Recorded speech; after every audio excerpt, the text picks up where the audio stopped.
Hi, this is a quick tip on how to insert tracks in Reaper. The easiest way is to double-click in the empty field in the edit window or in the empty field in the mixer window. Tracks can be inserted on the tab menu or via the shortcut Ctrl-T. You can also right-click in the empty field in the edit window to get this menu. You can insert multiple tracks. Let's insert 20 tracks. Call them all James.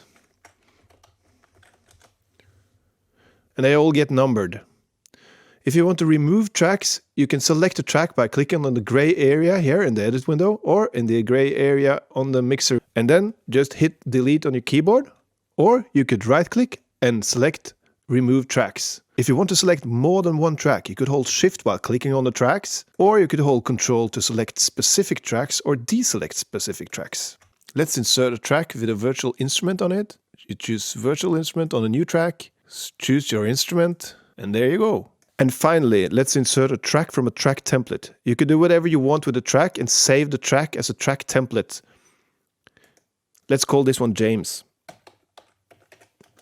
And whenever I want James, I select insert track from track template and select James. And then he's back. I hope this helped you, and please subscribe for more videos on music production. Bye!